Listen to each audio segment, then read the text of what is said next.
Na mensagem de hoje, dando sequência ao que nós estamos aprendendo sobre a Bíblia Sagrada, a pergunta se compreender ou como compreendermos a Bíblia, eu quero aqui dar uma continuidade e trazer na mensagem de hoje um pouco do conhecimento sobre este livro, a Bíblia Sagrada. Vamos adentrarmos um pouquinho no sentido material e vermos primeiro quem realmente e o que realmente é este livro. Antes disso, eu quero orar para que Deus esteja nos abrindo a mente, a fim de que possamos entender aquilo que estamos ouvindo. Vamos orar? Pai querido, muito obrigado, meu Deus, por ter nos trazido aqui e para esse encontro. Sei que muitas pessoas neste momento estão me assistindo e eu quero pedir bondosamente pelas suas vidas, pelas vidas, Deus, das famílias, que o teu Espírito esteja derramando a tua graça, derramando o teu conhecimento, que de alguma forma seus corações sejam tocados e que a tua palavra seja compreendida, mas sobretudo obedecida por aqueles que estão ouvindo. Dá-nos, ó Deus, a alegria de poder trazer aqui aquilo que está no teu coração para a edificação espiritual de todos nós. Esta é minha oração no nome de Jesus. Amém. A Bíblia Sagrada, o que é a Bíblia para você? Eu gostaria de trazer aqui alguns fatos interessantes e simples para que a gente possa adentrar ou podemos adentrarmos no cerne espiritual da Bíblia Sagrada. A Bíblia é uma pequena biblioteca. Essa é a primeira coisa que eu preciso saber. É uma pequena biblioteca de livre acesso e que a gente conduz de maneira muito fácil. Carregamos em nossas próprias mãos. Por que é uma pequena biblioteca? Porque é um livro composto de 66 livros. Então, já é uma pequena biblioteca. E sendo ela uma biblioteca, nós a carregamos em nossas mãos. Conduzimos em nosso carro, nós a temos em nossa estante de casa, nós a temos em um pequeno espaço, não ocupa espaço. Em dois grupos, a Bíblia, esses 66 livros estão em dois grupos que marcam dois tempos distintos da vida do povo de Deus. Ela é escrita em duas partes, o Novo e o Velho Testamento. Poderíamos aqui chamarmos de aliança, acordo que Deus fez com o seu povo. No passado, havendo Deus falado de muitas maneiras aos pais e muitas vezes, nesses últimos dias, falou-nos pelo seu Filho. Hebreus capítulo 1, você pode ler ali e está escrito no versículo 1. Portanto, Deus nos fala hoje, através do seu Filho, pela nova aliança que ele fez conosco. Ele fez uma aliança com Abraão, capítulo 12 de Gênesis, fez grandes e ricas promessas que se cumpriram durante o tempo da história e ainda se cumpre hoje na vida daqueles que creem em Jesus como Salvador. E, por último, ele falou através do seu Filho Jesus Cristo em todo o Novo Testamento ou a Nova Aliança. 39 livros contém o Velho Testamento, 27 o Novo Testamento. Nós temos em todo este livro aproximadamente 1.200 capítulos e 31.000 versículos. Em todo este conteúdo, Deus está falando conosco. Ele fez tudo isso para que nós, através desse conteúdo, tivéssemos uma ideia central, correta, bíblica e verdadeira sobre ele. Tudo isso ele fez a fim de facilitar a nossa compreensão. Muito embora eu sei que muitos têm utilizado da Bíblia para interesses pessoais, têm usado para enganar. Sim, nós temos visto desde o Velho Testamento que houve falsos profetas. E Pedro afirmou dizendo que como houve falsos profetas no Velho Testamento, haverá também falsos doutores, aqueles que defenderão uma tese, quem sabe em nome de ministério, para enganar as pessoas. Não é exatamente isto, ou para isto que a Bíblia Sagrada foi escrita. Não, ela foi escrita para o nosso ensino. Disse Paulo aos Romanos que tudo quanto dantes foi escrito para o nosso ensino, a fim de que pela paciência e consolação das Escrituras tenhamos esperança. A escrita da Bíblia foi realizada e concluída num período de mais ou menos 1500 a 1600 anos. Você imagina 66 livros, 1.200 capítulos, aproximadamente 31.000 versículos, de Gênesis capítulo 1 a Apocalipse capítulo 22.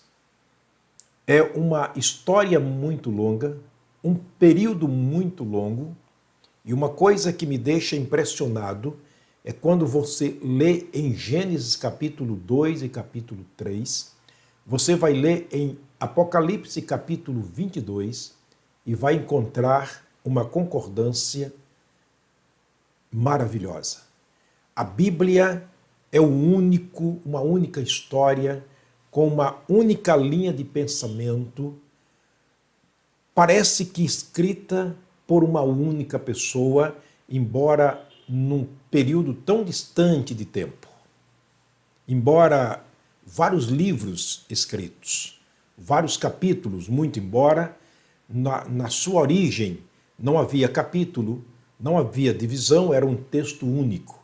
Mas para nossa facilitação, para nossa facilidade, para nossa comodidade, os tradutores da Bíblia dividiram em capítulos, em versículos, com assuntos, para que a compreensão da Bíblia fosse mais fácil para aqueles que estão lendo a Bíblia Sagrada. Mas é basicamente isto. Escrita por uns 40 homens, homens de profissões diferentes, homens de vida secular totalmente diferentes, homens de línguas diferentes. Deus os utilizou para escrever a Bíblia Sagrada. Todo o conteúdo da Bíblia é a palavra de Deus. Precisamos entendermos isto. Todo o conteúdo da Bíblia, nos seus 66 livros, nos seus 1.200 capítulos, nos seus aproximadamente 31.000 versículos, todo esse conteúdo é a palavra de Deus. Não se iluda quando alguém te diz que aqui contém a palavra de Deus. Conter quer dizer ter em parte. Não. Toda a Bíblia Sagrada é a palavra de Deus. E isso nós vamos ver no decorrer das nossas mensagens, mostrando a própria Bíblia para afirmarmos aquilo que estamos dizendo. Nós temos um texto bíblico que é muito interessante, eu gostaria de dividir com você. Anote, por favor, leia por gentileza, não se deixe enganar. Mediante aquilo que estamos ouvindo, repito mais uma vez, toda a Bíblia Sagrada, ou todo o conteúdo da Bíblia é a palavra de Deus. O que Pedro escreveu?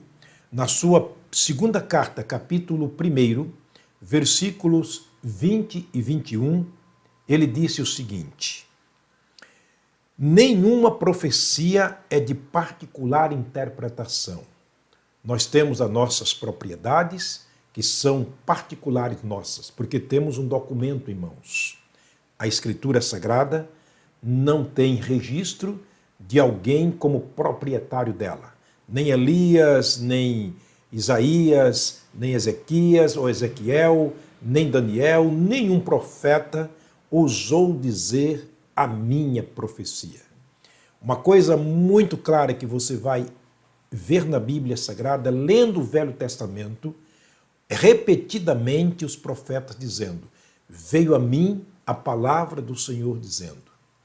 O Senhor disse, e assim por diante. Você vai ler isto repetidamente na Bíblia Sagrada, dizendo que aquilo que eles diziam eram de Deus.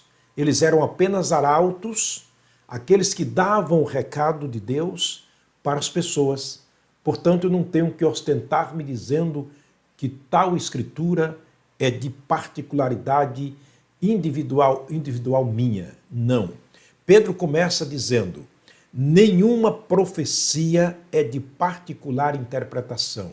Ninguém interpretou a profecia e trouxe-a como sendo propriedade dele.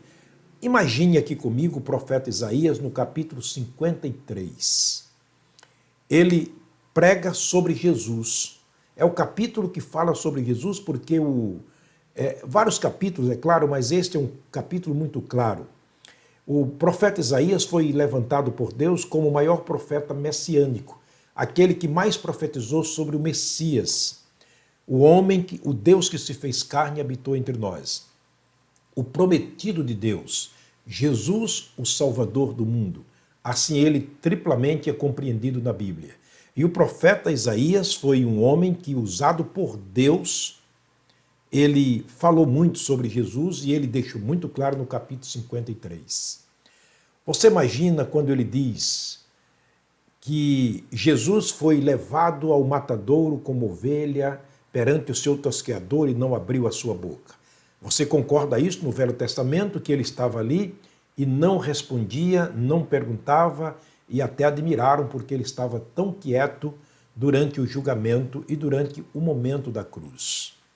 Mas a Bíblia diz também, o profeta Isaías interpretou dizendo o seguinte, que todos nós andávamos desgarrados como ovelha, cada um se desviava pelo seu caminho, mas o Senhor fez cair sobre ele a iniquidade de todos nós, e o castigo que nos traz a paz estava sobre ele, e pelas suas pisaduras fomos sarados. Está falando sobre Jesus morrendo pelo pecado e pelos pecados no lugar do pecador.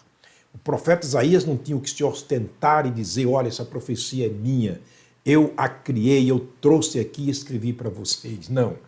E, pelo contrário, o profeta Isaías nem sabia de quem estava falando, porque ele escreveu há milhares de anos antes do evento acontecer.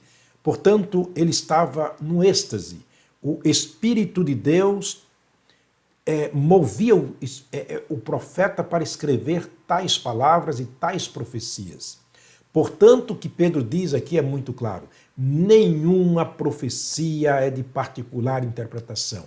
Nós poderíamos citarmos aqui milhares de profecias dos profetas e provando de que eles não criaram as profecias. Eles apenas profetizaram o que Deus quis que eles profetizassem. Suas bocas moveram de acordo com o mover do Espírito de Deus.